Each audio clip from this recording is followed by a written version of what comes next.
ევროკავშირის ქვეყნები პრეზიდენტ დონალდ ტრამპის ტარიფების დაწესების მუქარაზე საპასუხოდ ჯერ არ აპირებენ იწულების საწინააღმდეგო ინსტრუმენტის, იგივე სავაჭრო ბაზუკას ამოქმედებას. ეს გადაწყვეტილება ბრიუსელში კვირას გამართულ საგანგებო შეხვედრაზე მიიღეს, განუცხადეს ევრონიუს ინფორმირებულმა პირებმა. მათი თქმით, ევროკავშირის წევრ ქვეყნებს სურთ, რომ პირველ რიგში უპირატესობა დიალოგსა და დიპლომატიას მიანიჭონ და ამ ეტაპზე საპასუხო ზომების დაუყოვნებლივ ამოქმედებისგან თავი შეიკავონ. იწულების საწინააღმდეგო მექანიზმი, იგივე ბაზუკა, ევროკავშირმა 2023 წელს მიიღო და ჯერ არ გამოყენებია. იგი ეკონომიკური შანტაჟის შემთხვევაში ბლოკს არამეგობრული ქვეყნების დასჯის საშუალებას აძლევს, მათ შორის სავაჭრო ლიცენზიების შეზღუდვითა და ერთიან ბაზარზე წვდომის შეწყვეტით. როგორც კიდევ ერთი დიპლომატიური წყარო ამბობს, იწულების საწინააღმდეგო მექანიზმთან ერთად ევროკომისიამ წევრი ქვეყნების წარმომადგენლებს კიდევ რამდენიმე ვარიანტი წარუდგინა, თუმცა მათ კენჭისყრა არ ჩაატარეს. წყარო იმასაც აღნიშნავს, რომ თუ კი ტრამპი მუქარას სისრულეში მოიყვანს და პირველი თებერვლიდან 8 ევროპულ ქვეყანას, მათ შორის დანიას, გერმანიასა და საფრანგეთს დამატებით 10%-იან ტარიფებს დაუწესებს, ევროკავშირს შეუძლია კვლავ ამოქმედოს 93 მილიარდი ევროს ოდენობის საპასუხო პაკეტი, რომელიც ამერიკის შეერთებული შტატების პროდუქციას შეეხება. გადაწყვეტილებას აღდგება თუ არა გასულ წელს შეჩერებული ტარიფები ევროკავშირი 1 თებერვლის შემდეგ მიიღებს. ეს პაკეტი შარშან მომზადდა და იმ ფონზე, როცა გაურკვეველი იყო დათანხმდებოდა თუ არა ტრამპის სავაჭრო შეთანხმებას ევროკავშირსა და ამერიკის შეერთებულ შტატებს შორის. იგი თაროზე მას შემდეგ შემოიდო, რაც ევროკომისიის პრეზიდენტმა ურსულა ფონ დერ ლაიენმა და პრეზიდენტმა დონალდ ტრამპმა სავაჭრო შეთანხმებას მიაღწიეს. თუმცა ტრამპის მიერ გრენლანდიის საკითხთან დაკავშირებით დამატებითი ტარიფების დაწესების მუქარამ ეს შეთანხმება ეჭქვეშ დააყენა. ევროპარლამენტის წამყვანმა პოლიტიკურმა ლიდერებმა განაცხადეს, რომ შეთანხმების ზალაში შესვლის თაობაზე კენჭისყრა, რომელიც თვის ბოლოსთვის იყო დაგეგმილი, დროებით გადაიდება. ამასთან, ევროპული საბჭოს პრეზიდენტმა ანტონიო კოშტამ უახლოეს დღეებში მოიწვია ევროკავშირის ლიდერების საგანგებო სამიტი. წყაროს თანახმად სამიტი სავარაუდოდ 22 იანვარს გაიმართება. დანიის საგარეო საქმეთა მინისტრი იმედს გამოთქვამს, რომ შექმნილ ვითარებაში ევროპული ქვეყნები ერთად დადგებიან. ნორვეგიელ კოლეგასთან ერთად გამართულ პრესკონფერენციაზე მან თქვა, რომ ახლა დანია ამერიკის შეერთებულ შტატებთან კონსტრუქციულ დიალოგშია და რომ ეს კურსი იქამდე შენარჩუნდება, ვიდრე შტატები სხვაგვარად არ გადაწყვეტს.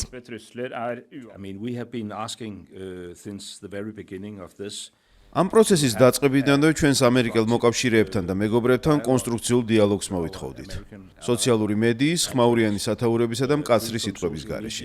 ეს დიალოგი გასულ კვირას დავიწყეთ და მასზე უარს არ ვიტყვით. მე მაქვს შეთანხმება ამერიკის ვიცე-პრეზიდენტთან, რომელიც კიდევ ერთხელ დადასტურდა მას შემდეგ, რაც პრეს-სპიკერის განცხადებებს მოусმინეთ. ამიტომ ამ კურსს შევინარჩუნებთ, თუ ამერიკის შეერთებული შტატები სხვაგვარად არ გადაწყვეტს.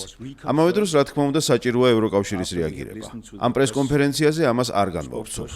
ჩვენს ევროპელ მეგობრებს შორის მჭიდრო კონსულტაციები მიმდინარეობს. ვარაუდობ, რომ გაიმართება საგარეო საქმეთა მინისტრების შეხვედრაც. ასევე გავაგრძელებთ ინტენსიურ კონსულტაციებს იმ ევროპულ ქვეყნებთან, რომლებიც ევროკავშირის წევრები არ არიან, თუმცა ინტეგრირებული არიან ერთიან ბაზარში და რაც უფრო მნიშვნელოვანია, ნატოს წევრები არიან. რადგან ეს საკითხი მხოლოდ ევროკავშირს არ ეხება. ის არსებითად ნატოს უკავშირდება. ამერიკის პრეზიდენტი დიპლომატიურად რომ ვთქვათ, არაორდინარულია. თუმცა ამერიკა სხვა რამ არის და იგი მხოლოდ ამერიკის პრეზიდენტი არაა. ამერიკულ საზოგადოებაში არსებობს ბალანსისა და კონტროლის მექანიზმები. სწორედ ეს მაძლევს რწმენას, რომ როცა ერთად ვდგავართ და როცა შეგვიძლია აუხსნათ რადებს სასწორზე, ამ გამოწვევასაც დავძლებთ. ეს არ არის მხოლოდ ევროპისთვის მნიშვნელოვანი საკითხი. მნიშვნელოვანი რამეები თავად შეერთებული შტატებისთვისაც დევს სასწორზე. ნატოს არსებითი დანიშნულება თავისი წევრი სახელმწიფოების სუვერენიტეტისა და ტერიტორიული მთლიანობის დაცვა. სწორედ ამაზეა ყველაფერი დაფუძნებული. ეს გაეროს ქარტიაში განსაზღვრულ კოლექტიური თავდაცვის უფლებას ეფუძნება. მინდა კიდევ ერთხელ გავიმეორო ის, რაც ლარსმა თქვა. ჩვენ გვაქვს ორი გზავნილი, რომელსაც ვუზიარებთ ყველა საკითხთან დაკავშირებულ ქვეყანას. არა მხოლოდ იმ რვას, არამედ ყველა ევროპულ ქვეყანას და კანადას. ერთი მხრივ ჩვენ ვდგავართ დანიის სამეფოს გვერდით მისი სუვერენიტეტის დაცვის საქმეში, თუმცა ამავე დროს მზად ვართ ამერიკასთან და ყველა ჩვენს მოკავშირესთან ერთად მეტი გავაკეთოთ არქტიკაში. სწორედ ამიტომ ვზრდით ჩვენს კონტინგენტს გრენლანდიაში. ჩინეთსა და რუსეთს ალბათ კარგი დღე აქვთ. სწორედ ისინი სარგებლობენ მოკავშირეებს შორის განხეთქილებით. დაწერა ევროკავშირის უმაღლესმა წარმომადგენელმა საგარეო პოლიტიკისა და უსაფრთხოების საკითხებში. კაია კალასმა პლატფორმა X-ზე მას შემდეგ, რაც ცნობილი გახდა, რომ დონალდ ტრამპი ევროპის 8 ქვეყანას 10%-იან ტარიფებს უწესებს.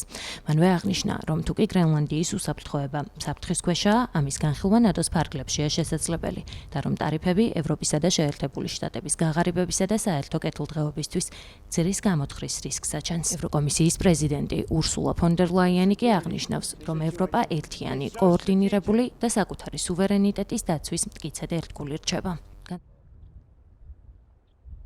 ტერიტორიული მთლიანობა და სუვერენიტეტი საერთაშორისო სამართლის ფუნდამენტური პრინციპებია. ისინი გადამწყვეტი მნიშვნელობისაა როგორც ევროპისთვის, ასევე მთლიანად საერთაშორისო თანამეგობრობისთვის. ჩვენ მუდმივად ვუსვამდით ხაზს ჩვენ საერთო ტრანსატლანტიკურ ინტერესს არქტიკაში, მშვიდობისა და უსაფრთხოების უზრუნველყოფის თვალსაზრისით, მათ შორის ნატოს ფარგლებში. დანიის მიერ წინასწარ კოორდინირებული სამხედრო სწავლება, რომელიც მოკავშირეებთან ერთად ჩატარდა არქტიკაში უსაფრთხოების გაძლიერების საჭიროებას პასუხობს და საფრთხეს არავისთვის წარმოადგენს.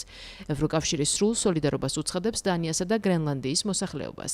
დიალოგი კვლავ აუცილებელია და ჩვენ იმ პროცესის გაგრძელების ერთგულნი ვრჩებით, რომელიც გასულ კვირას დაიწყო დანიის სამეფოსა და შეერთებულ შტატებს შორის. ტარიფები ტრანსატლანტიკურ ურთიერთობებს დააზიანებდა და შექმნიდა სახიფათო დაღმავალ სპირალს. ევროპა დარჩება ერთიანი, კოორდინირებული და საკუთარი სუვერენიტეტის დაცვის მტკიცედ ერთგული.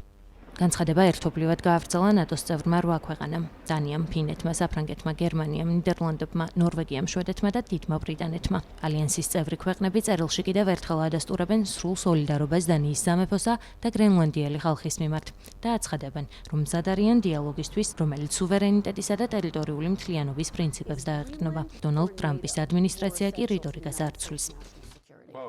ევროპელი ლიდერები ბოლოს მაინც მოვლენ გონს და მიხვდებიან, რომ მათ ამერიკის შეერთებული შტატების უსაფრთხოების ხოლგის ქვეშ ყოფნა სჭირდებათ. რა მოხდებოდა უკრაინაში შტატებს რომ დახმარება შეეწყვიტა? ყველაფერი ჩამოიშლებოდა. გასაგებად რომ ვთქვათ, 1980 წლიდან დღემდე ამერიკის შეერთებული შტატების სამხედრო ხარჯები ნატოს ევროპული ქვეყნების სამხედრო ხარჯებზე მაღალია. ჩვენ 22 ტრილიონი დოლარით მეტი დავხარჯეთ ვიდრე ევროპელებმა. ჩვენ ვართ მშვიდობა ძალის მეშვეობით. ხოლო ევროპელები მხოლოდ ახლა ცდილობენ ჩამორჩენის აღმოფხრას. და ეს მხოლოდ პრეზიდენტ ტრამპის წყალობით ხდება. პრეზიდენტ ტრამპს ნატოს ისჯერა, მაგრამ მას არ სჯერა, რომ ამერიკელი ხალხი უსასრულოდ უნდა იყოს ჩათრეული კონფლიქტებში. ტარიფების დაწესებაზე მუქარის ფონზე დონალდ ტრამპის საწინააღმდეგო აქციაზე ათასობით გრენლანდიელი გამოვიდა. გრენლანდია არ იყიდება. ეს პროტესტის მთავარი ლოზუნგია. პრეზიდენტი დონალდ ტრამპი და მისი ადმინისტრაცია გრენლანდიის დაუფლებაზე აქტიურად საუბრობენ. თეთრი სახლი ამისთვის სხვადასხვა ვარიანტს, მათ შორის სამხედრო ძალის გამოყენებასაც კი განიხილავს.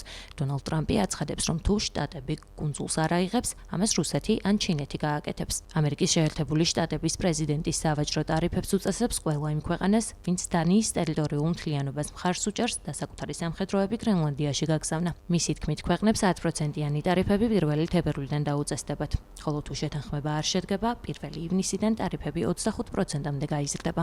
ამერიკის შეერთებული შტატების პრეზიდენტი აღნიშნავს, რომ უპირატესობას ტერიტორიის შესახებ შეთანხმების დადებას ანიჭებს, თუმცა მისივე სიტყვებით, ამ ან სხვა გზით გრენლანდია ამერიკის შეერთებული შტატების იქნება.